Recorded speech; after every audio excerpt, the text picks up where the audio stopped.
de júbilo Israel escuchar el sonido del shofar.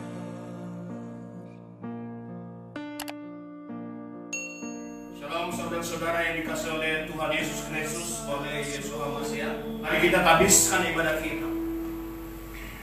Sesungguhnya pertolongan kepada kita dalam ibadah raya kita pada minggu ini melalui ibadah live streaming ini adalah datangnya dari nama Tuhan Yahweh yang menjadikan langit dan bumi, dan di dalam nama Tuhan Yesus Kristus Yeshua Mashiach, serta di dalam persekutuan Ruach HaKodesh Roh Kudus turun atas ibadah raya kita pada saat ini.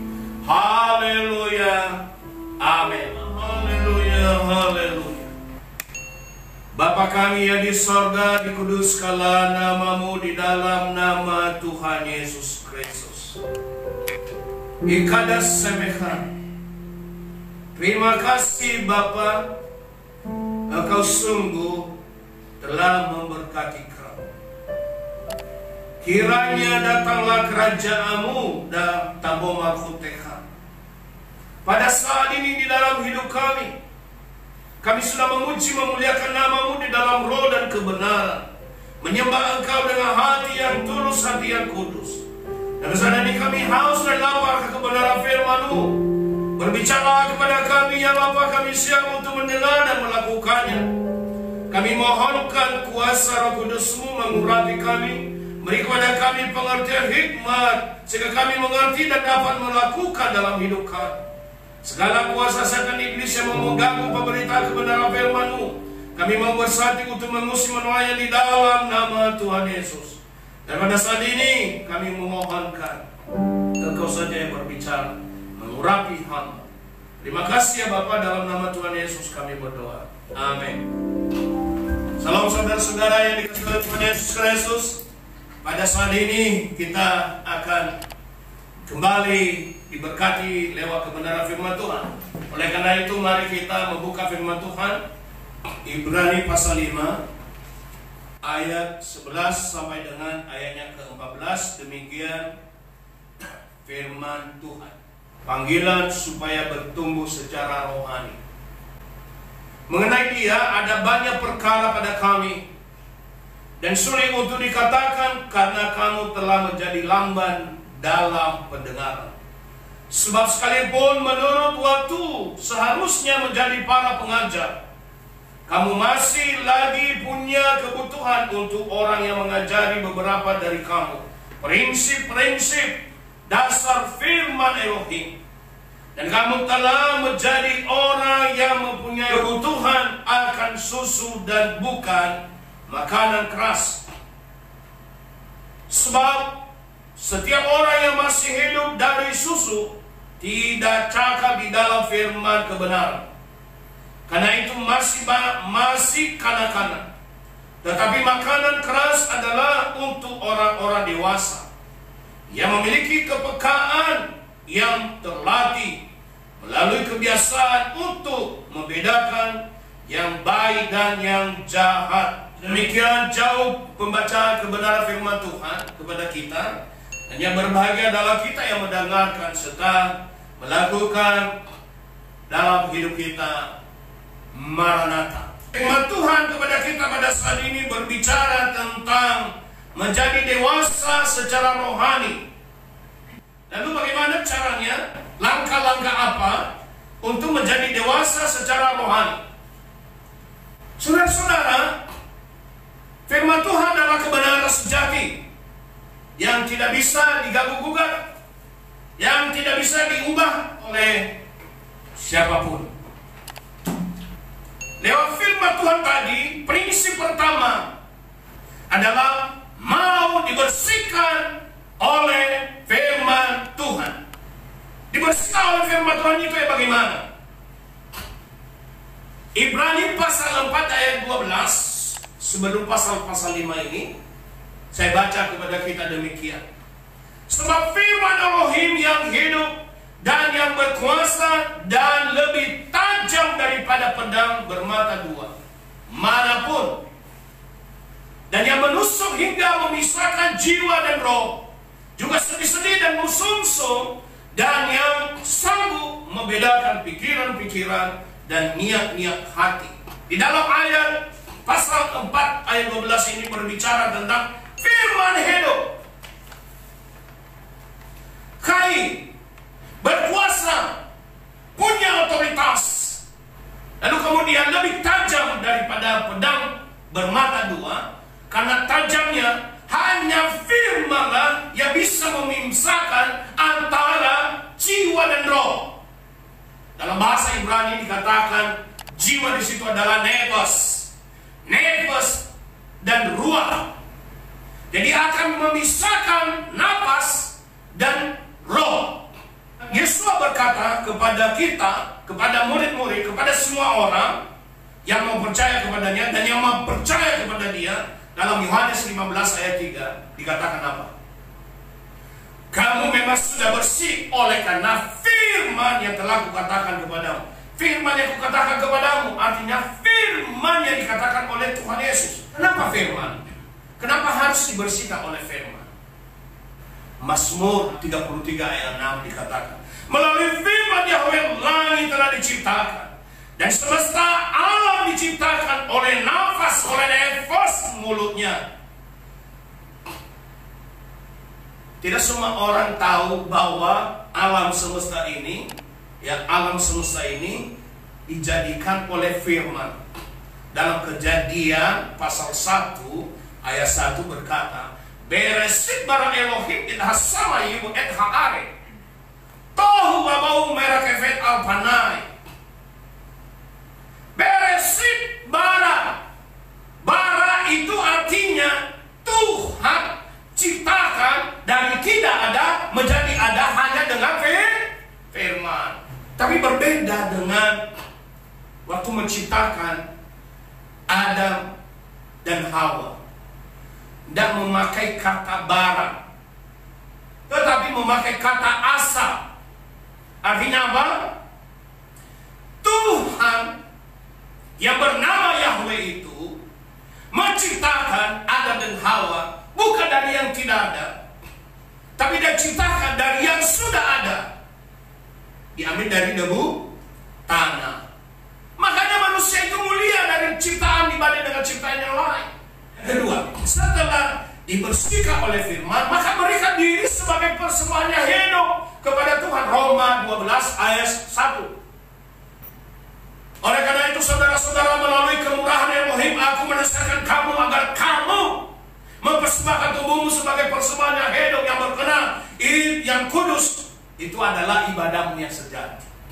Jadi yang kedua, pertama mau dibersihkan oleh firman, yang kedua apa? Prinsip yang kedua adalah mempersembahkan hidup sebagai persembahan yang sejati. Itu tandanya kalau sudah dibersihkan oleh firman, maka pasti otomatis yang mempersembahkan hidupnya menjadi persembahan yang hidup. Dan yang ketiga adalah dalam Roma 12 ayat 2. Janganlah kamu menjadi serupa dengan dunia ini, tapi biarlah kamu diubahkan oleh pembaharuan pikiran, agar kamu membuktikan apa itu kehendak Elohim, mana yang baik, yang berkenan dan yang sempurna. Berarti yang ketiga adalah melakukan kehendak Tuhan.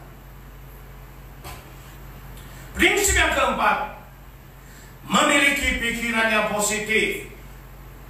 Pelihara pikiran yang positif, jangan pikiran yang negatif melulu. Apa ada masalah, pikiran negatif.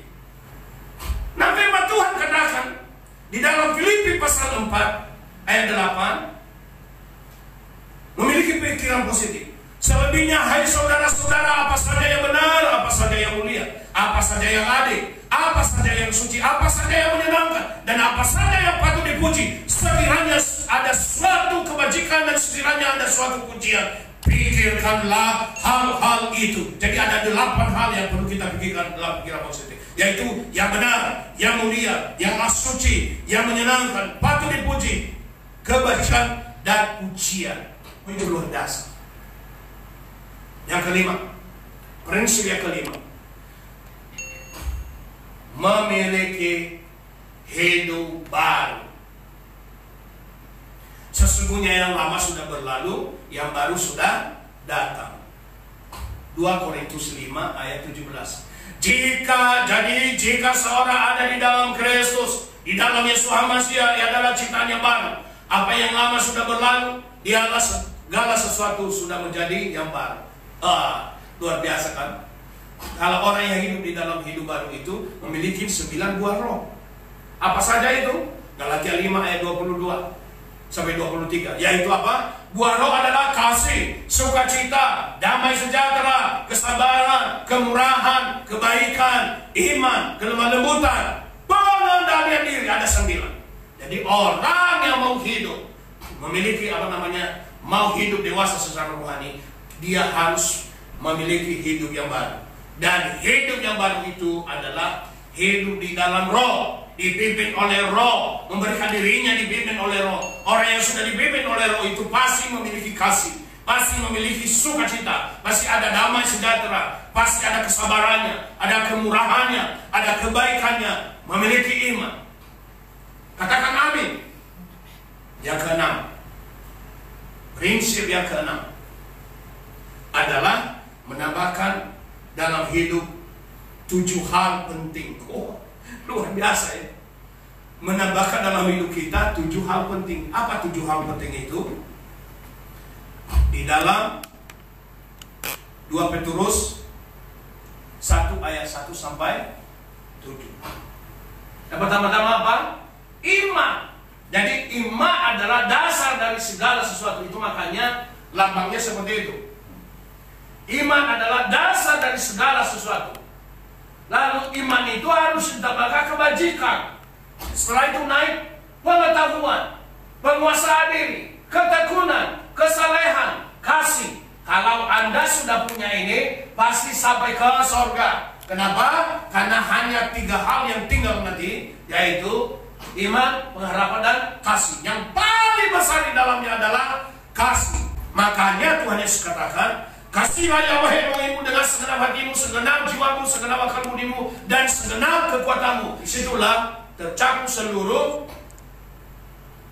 hukum Taurat. Hukum Torah, hukum pengajaran. Dan kasih yang sama dengan itu adalah kasihilah semua manusia seperti dirimu sendiri. Kata saudara-saudara, di mana? Di rumah Bapa. Di rumah Bapa itu Bapa, Anak, dan Roh menyatu. Lalu Tuhan Yesus mengatakan, aku dan Bapa adalah satu. Ani waha'af wa echad. Aku dan Bapa adalah satu. Yang terakhir, ini yang paling enak. Makanan yang terakhir itu adalah paling enak. Dan biasanya makanan yang terakhir itu adalah selalu berebutan, dinikmati bersama, yaitu memiliki hati yang takut kepada Yahweh, memiliki hati yang takut kepada Tuhan. Nah, apa itu hati yang takut kepada Tuhan? Saya bacakan saja ayat-ayatnya. Mengatakan demikian, Amsal 8 ayat 13.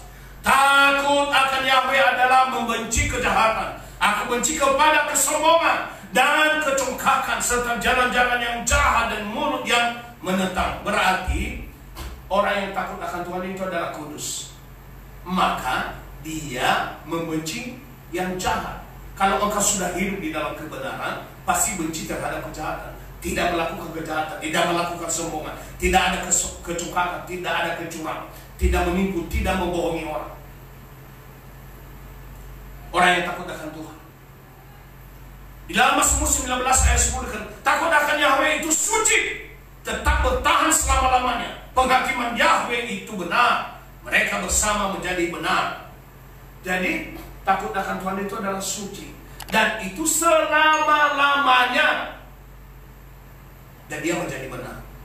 Mazmur 22 ayat 24, kamu yang takut akan Yahweh, pujilah dia. Semua keturunan Yakub, muliakanlah dia. Dan semua keturunan Israel takut akan dia. Jadi takut akan Tuhan itu adalah beribadah, berbakti kepadanya, memuliakan dia melalui pujian, melalui nyanyian rohani. Itu makanya kalau orang-orang yang memuji Tuhan itu adalah orang takut akan Tuhan, orang yang memuliakan Tuhan itu, orang yang Takut itu artinya adalah menyerahkan diri hanya kepada Dia saja. Mazmur 111 ayat 10. Takut akan Yahweh adalah permulaan dari hikmat. Semua yang melakukannya memiliki pengertian yang baik. Kepujiannya tetap untuk selamanya. Dan firman katakan tadi bahwa takut akan Tuhan berarti mencintai firman. Itu adalah menambahkan hikmat, menambahkan kepintaran, menambahkan kecerdasan, menambahkan pengetahuan yang penuh dengan hikmat. Dan yang terakhir, Mazmur 112 ayat 1. Haleluya! Berbahagialah orang yang takut akan Yahweh, yang sangat menyukai perintah-perintahnya. Jadi saudara-saudara, orang yang takut akan Tuhan itu adalah orang yang menyukai perintah-perintah yang ada di dalam firman Tuhan. Jadi hari ini kita belajar 7 prinsip untuk menjadi dewasa secara rohani. Yang pertama, mau dibersihkan oleh firman Tuhan. Yang kedua, memberikan diri sebagai persembahan hidup. Yang ketiga, melakukan kehendak Yahweh. Yang keempat, memiliki pikiran yang positif. Yang kelima, memiliki hidup yang baru yang dipimpin oleh Roh Kudus. Yang keenam, menambahkan 7 hal dalam hidup ini, yaitu apa? Iman, kebajikan, pengetahuan, penguasaan diri, ketekunan, kesalehan, dan kasih, pasti sampai ke surga. Dan yang ketujuh adalah memiliki hati yang takut kepada Tuhan Bapa Yahweh. Kiranya saudara diberkati dengan kebenaran firman Tuhan. Haleluya.